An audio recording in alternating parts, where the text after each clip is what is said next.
मी नाशिकमधून आहे। नाशिकच्या मिलिंदनगर परिसरात अनेक घरांमध्ये पाणी शिरलंय।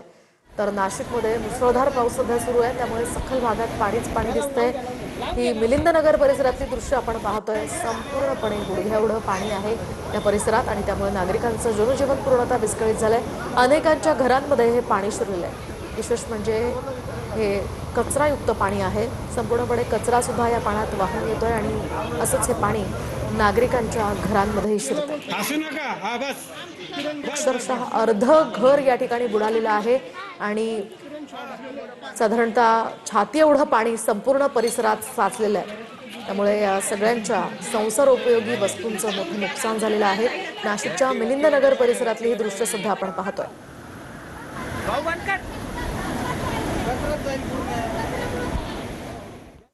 तर नाशिकच्या अशोक मार्ग पखाल रोड परिसरातही पाणी साचलेलं आहे। या साचलेल्या पाण्यातूनच वाट काढण्याची वाहन चालकांवर वेळ आलेली आहे। आपण पाहू शकतोय सगळीकडे हा परिसर पूर्णपणे जलमय दिसतोय आणि या पाण्यातनं वाट काढताना वाहन चालकांना चांगलीच कसरत करावी लागते। अनेकांची वाहनं या पाण्यामध्ये बंद सुद्धा पडतात।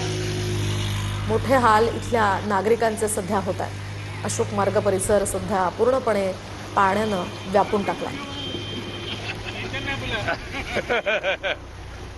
दरम्यान नाशिक पालिकेनं तात्पुरतं उभारलेलं कार्यालय सुद्धा वाहून गेलेलं आहे। तपोवन परिसरामध्ये सुरू असलेल्या कामासाठी हे कार्यालय उभारण्यात आलेलं होतं आणि हे शेडचं ऑफिस पूर्णपणे वाहून गेलंय। पाण्याचा प्रवाह वाढल्यामुळे हे शेड वाहून गेलंय। मस्त कुंभमेळ्यासाठी हे ऑफिस तात्पुरतं उभारण्यात आलेलं होतं, मात्र त्या ठिकाणी हा फटका ऑफिसला सुद्धा बसलेला आहे। तात्पुरतं उभारलेलं हे कार्यालय वाहून गेलंय।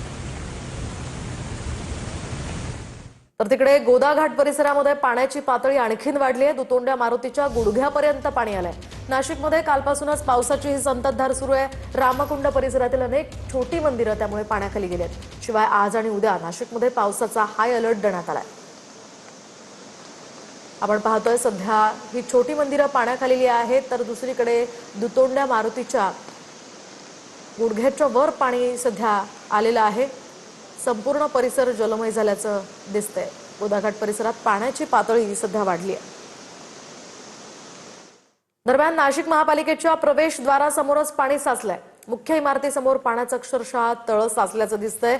चेंबर उघडून पाण्याला वाट मोकळी करून देण्याचे हे प्रयत्न सध्या केले जात आहेत, मात्र लवकरात लवकर या पाण्याचा निचरा होणार नाही असंच दिसतंय। नाशिक पालिकेच्या प्रवेशद्वारासमोरची ही दृश्य सध्या आपण पाहतोय।